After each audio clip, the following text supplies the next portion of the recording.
I'm going to keep this video short and sweet. It's going to be raw and unedited. If you see me looking down at my phone, it's because I'm looking at my notes that I'm taking. So this video obviously is going to be serious about moving, whether you're a first-time home buyer, first-time investor, or you're looking to relocate to Utah.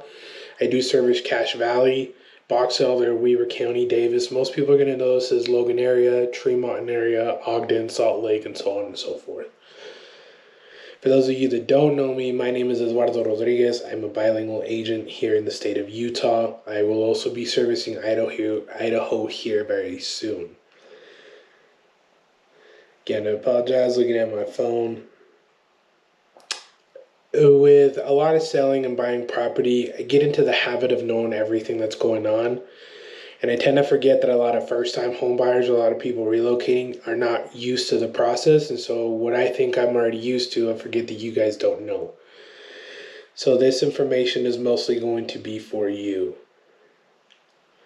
One of the biggest things that I really notice when it comes to people buying their first home is they don't look at all the costs added.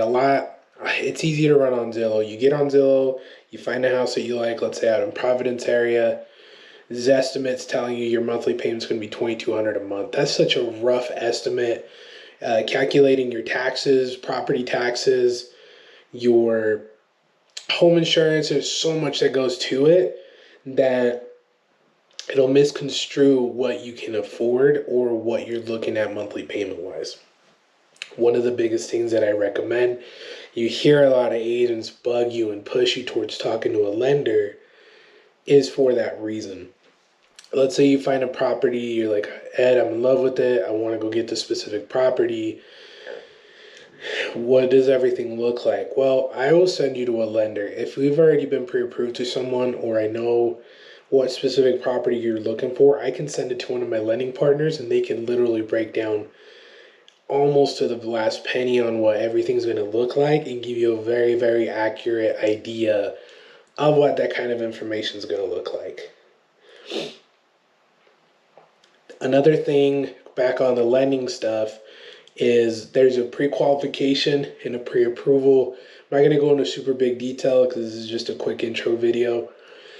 Essentially, a pre-qualification is just a rough idea of what they believe you can afford. So like, let's say you're making $100,000 a year.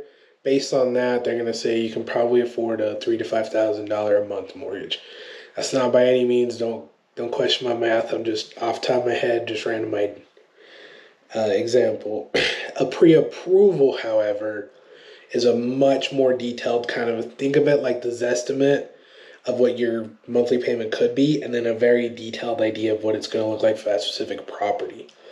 A pre-approval, they're going to take your pay stubs, they're going to take your tax information, everything that you're doing, every job that you have, whether you're a W-2 employee and you work for the city, or you work for a private company, or you're a business owner, there's different types of loans for that too. But a pre-qualification is just a rough idea. A pre-approval is when they're going to look into detail and really narrow down what you're comfortable with affording, what debts you have, that kind of stuff. That's one of the reasons why, again, you get pushed towards a lender for that stuff. Now, one of the other things that's really, really helpful, and I've noticed has helped out a lot of first-time home buyers, is making a list of the top 5 things that you have to have. And then I always say, out of those top 5, pick 3 that are the absolute, no questions asked, this is what we need done. It doesn't matter if you're buying in the low 200,000 range or in the $5-6 million range, you're always going to find something, regardless of whether you build, you buy pre-owned. Not everything is going to fit. It is very, very rare for you guys to find exactly what you're looking for. But this just helps narrow things down, and it doesn't make the process as complicated. Another thing, location. In Cache Valley, we have North Valley people and we have South Valley people. I know that sounds funny, but small town, small vibe, right? So North End, you're going to have Lewiston, you're going to have Cove, you're going to have Richmond. I live in that area. I'm a North End Cache Valley person. South End, you're going to get Providence, you're going to get Melville, you're going to get Hiram. It's just a different vibe. It's a lot of country. If you're looking for city, you want Logan, North Logan. And then there's outskirts of different areas. Box Elder is very country. There's hardly any city. Ogden is a completely different world over there. Salt Lake, same thing. When you are looking at properties, it's helpful to get with a buyer's agent. Now, the reason I say that, I just picked up another client. He's actually a law enforcement officer. I'm not going to specify what area for their protection, but they were doing, him and his wife got into wanting to get into some homes. They've never done the buying process. They started calling listing agents to try to tour the homes. And every single one of these agents told them, I'm not going to waste my time with you because I don't want to have to go through the process or just walk you through. And that's just a listing agent protecting their seller, their homeowner, that's their client. So they reached out to me, and kind of what we've been talking about since we started this video is what I've been sending them through. They're now under contract, and this kind of brings my next thing on where to find properties. A lot of people assume when you have a buyer agent, the first thing you're going to look at is going to be the MLS. You know, everybody knows that information as far as that goes. The other thing that you can look at is for sale by owners. I don't know if Zillow's going to keep it up for much longer, but Realtor.com was good access to MLS. Here in the Valley, we have a thing called KSL, if you don't know what that is. There's a lot of properties that are for sale by owner. You can use a buyer's agent to buy a property that's not on the MLS. Pricing strategy, contingencies, that all goes into really, really deep detail, and I can do that on a later video. But essentially, once you get into a property, there's a lot of different strategies. Money is not the only way to win a home. I've had times where sellers needed time to move, and it didn't matter if you offered them an extra $20,000, $30,000.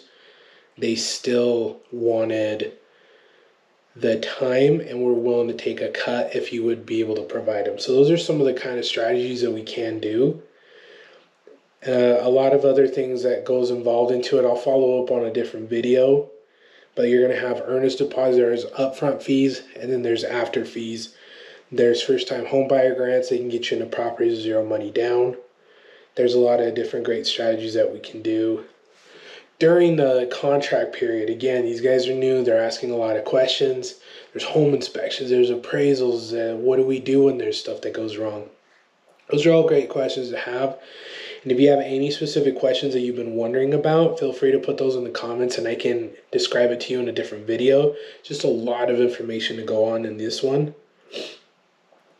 But these are just a quick 6 steps on what's going to take to get into a property. I know I went fast, and I know I didn't go into detail with a lot of things, but I'm going to be doing a home buying 101 playlist, which is going to be content that you can go back to and rely on if you're in the research process, if you're starting to get through, even if you're in another area, you're utilizing another agent.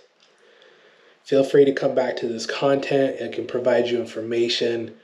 And if that agent's not working out or for whatever reason you need to contact me, feel free to do so. I'll put my phone number down. This is my personal number. Please don't abuse it. I can contact you at any time. Feel free to text or call me.